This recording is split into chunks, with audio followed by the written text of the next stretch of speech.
Hi everybody, I'm Mark Osiki. I work internationally, developing and implementing pollution control and infrastructure projects. I'm sorry I can't participate in person today. It would be great to be with you all in Erie, a fun, cool place, especially this time of year. CUE is grateful to the Society for Commercial Archaeology for giving us an opportunity to speak today, promoting the efforts of those trying to preserve America's often quirky, whimsical commercial architecture. It's important work. We very much appreciate your advocacy. So, a little background why I'm here today. I was born in Erie, and when I was a little kid, we lived in Erie's First Ward neighborhood, just a few blocks east of this area here. So I've got a bit of vested interest in the tireless work that CUE, the NAACP, Civitas, Penn Future, Earth Justice, and many others have been doing to improve social and environmental conditions in this neighborhood. We'll talk a bit more about this neighborhood, but before jumping into that, let's check out some nearby commercial architecture.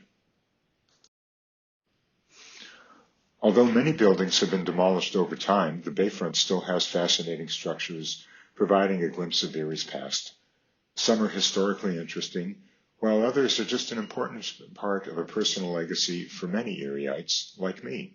Take this Polish Falcons Club where my folks first met. Were it not for the inimitable Nest 610, I may not even be here today. A lot of deindustrialization has occurred.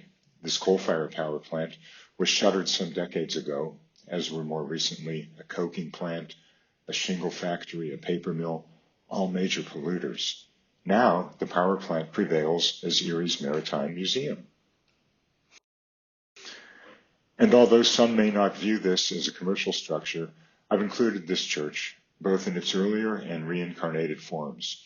It's been an anchor point in this neighborhood for more than a century.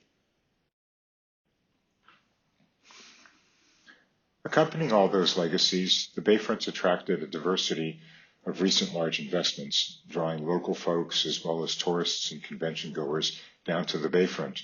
You see what's shown here. The main library, multimodal transit center, hotels, a convention center, all signs of growth and prosperity. And so it continues. Everything highlighted here is now in various stages of planning. New living spaces, places to go, more jobs. Future's looking pretty bright, eh? Well, let's talk about my old neighborhood perched up on the bluff just a few hundred yards from where all this growth is happening. Things could be a lot better.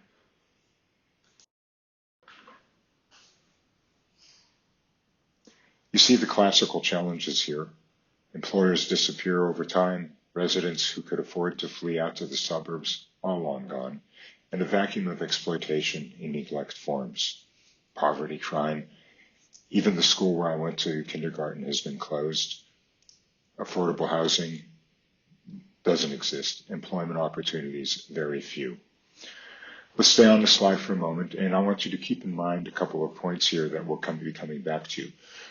You are located here at the Sheraton Bayfront Hotel, the site of all this new gleaming investment here. The Erie's main library, the Maritime Museum, and the Intermodal Transit Center, all located here. And you can see our Bayfront Parkway carving its way through the Bayfront area here. And here you see the Holland intersection, a major talking point for this discussion. You see the Holland intersection as Holland Street crosses through the Bayfront Parkway en route down to the Bayfront. Let's take a little bit of a different perspective of this area, this time looking east to west.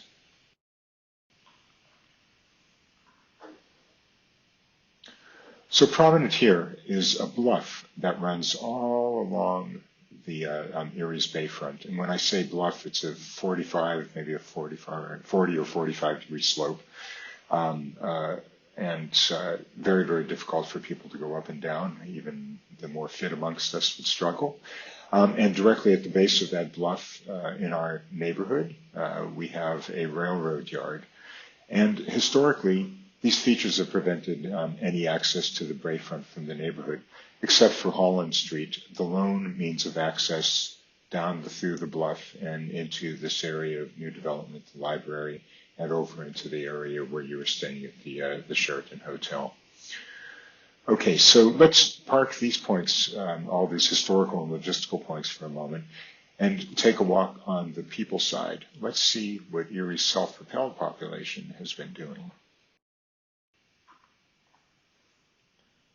Some of you may be familiar with the social media app Strava, a mobile phone app that uses GPS to record and map your movements while you're out walking, running, biking.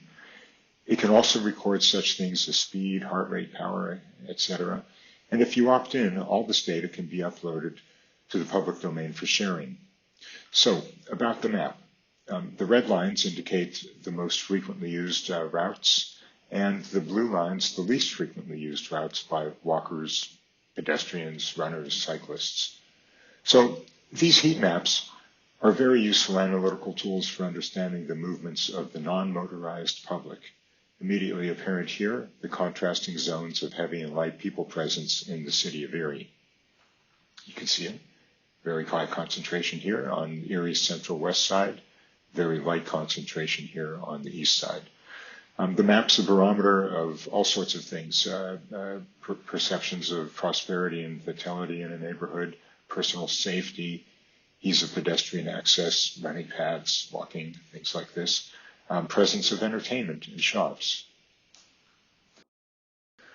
A closer look shows the acute disparity in people presence between this neighborhood and the one just a few blocks to the west. On Erie's west side, multiple paths leading down to the Bayfront, but in our imperiled neighborhood directly to the east, only a single such passage point exists down to the Bayfront through the Holland intersection, serving this massive residential area here right in the core of the city.